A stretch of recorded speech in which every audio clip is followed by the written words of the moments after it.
गई है।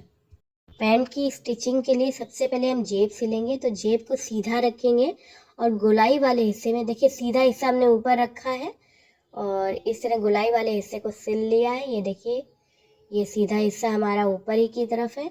अब पैंट का आगे वाला हिस्सा लेंगे और उस पे ये इस तरह से रख देंगे कि सीधा हिस्सा एक तो पैंट की तरफ होगा, एक यूँ की तरफ, यानी जो सिलाई हमने की है वो ऊपर ही रखी। और यहाँ हम लगभग सीधी सिलाई साइड से देते हुए जाएंगे और 6.5 इंच या 6 इंच तक यूँ सिल देंगे। यूँ हो गया और फिर पलटेंगे और यहाँ ऐसे। तो ये हो गया इस तरह से। अब जहाँ सिलाई करी है उसके अंदर की तरफ एक कट लगा देंगे थोड़ा सा और फिर जेब को पीछे की तरफ पलट देंगे और इस तरह से इसे थोड़ा सा हाथ से प्रेस कर लेंगे और यहाँ पे दे देंगे दाब सिलाई।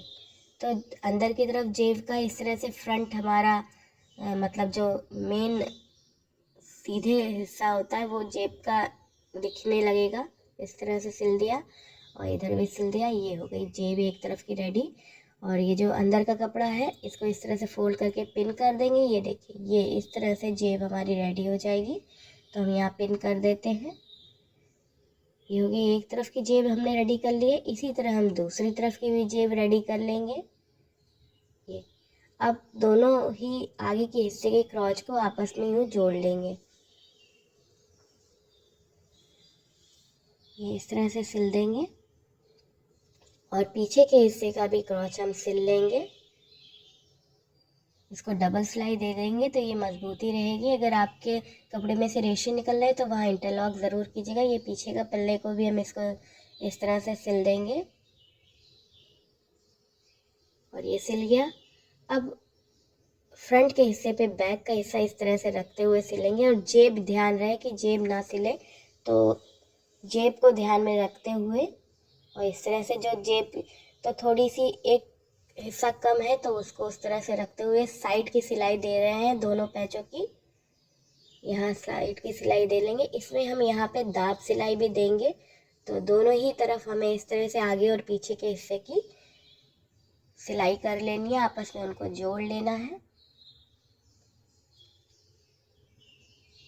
ये एक हिस्सा सिल गया। अब इसी तरह दूसरा भी सिल लेंगे और उसके बाद उस पर ये देखिए दाब सिलाई दे लेंगे। दोनों हाथ से इस तरह से फैलाते हुए यहाँ हम दाब सिलाई दे रहे हैं।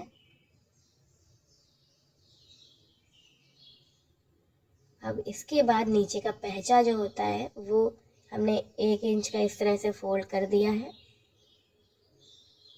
इस तरह से हमने 2 इंच यहाँ पे एक्स्ट्रा लिया था लेकिन फोल्ड 1 ही इंच कर रहे हैं और 1 इंच का ऊपर हमें या मतलब 1 इंच यहाँ बच रहा है और 1 इंच की हमारी वो फोल्ड होके पट्टी बन जाएगी। तो अब यहाँ पे जो बीच की सिलाई होती है दोनों पैचों की वो भी कर देंगे। तो फोल्ड करने के बाद ये बीच की याद रहे कि दोनों आगे और पीछे का क्रॉच एक के ऊपर एक आना चाहिए। तो इस तरह से एक क्रॉच एक के ऊपर एक आ गया, सिल गया।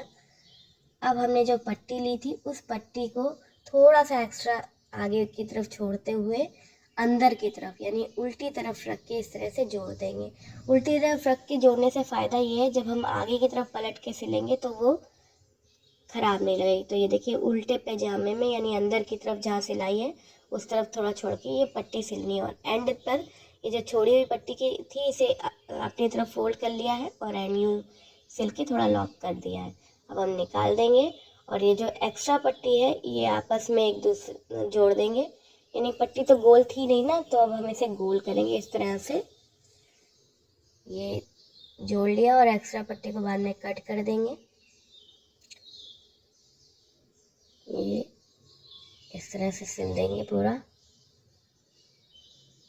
ये हो गई। अब एक्स्ट्रा पट्टी कट करके लास्टिक इसमें लगाएंगे। तो लास्टिक जो हमने कमर की माप है उसे, जैसे 36 इंच कमर है तो हमने 30 इंच की लास्टिक ली है और उसे आपस में इस तरह से गोल करके जोड़ लिया है। यानी 5-6 इंच कम लेते हैं कमर की माप से। यहाँ हिप की माप नहीं, कमर की माप से लेते हैं। तो इस तरह से हो गया। अब हम यहाँ पे इसे कैसे लगाएंगे वो देखिए। ये जो फोल्डेड कपड़ा है इसे बैक साइड से सिला था। अब इस पे इलास्टिक इस तरह से रख के इसे अब फ्रंट साइड में लाके इसको इस तरह से डबल फोल्ड करके सिलना है। याद रहे जो सिलाई हो रही है इसमें हमें इलास्टिक पे सिलाई नहीं करनी है। और जो पट्टी जोड़ने का सिलाई थी उसे भी हम अंदर दबाते जाएंगे जिससे कि फिनिशिंग आए अच्छे से। तो इसको इस तरह से रख के सिलना है और हमें लास्टिक पे कोई सिलाई नहीं करनी है। तो इसको इस तरह से रख के सिलेंगे। ये देखिए ये आराम से सिल जाता है। बस अगर लास्टिक क्योंकि छोटी होती है तो वो कम होती जाती, तो उसे हम खींच के आगे बढ़ाते जाते हैं, इसीलिए हम लास्टिक पे सिलाई नहीं कर रहे हैं। ये देखिए लास्टिक को हम इस तरह से खींच देंगे, फिर से वो थोड़ी लंबी हो जाएगी और हमें उस तरह से सिलते हुए जाना है। ये हो गया।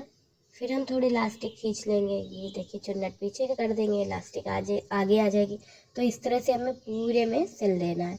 और उसके बाद एक बार इस लास्टिक को अच्छे से खींच लेना है जिससे जो डिस्ट्रीब्यूशन ऑफ क्लॉथ है यानी कपड़े का पूरे में डिस्ट्रीब्यूशन है वो एक सा हो जाए। क्योंकि हम इसमें देखिए आप पीछे चुन्नट करते जा रहे हैं तो वो एक जगह गट्ठा जैसी चुन्नट बन जाएगी, तो वो ना हो इसलिए हम अच्छे से खींच देंगे। तो ये पूरे में हम कर लेंगे एंड तक। ये हो गई, खींच के हमने बराबर कर लिया। अब बीचों बीच में एक सिलाई डाल देंगे।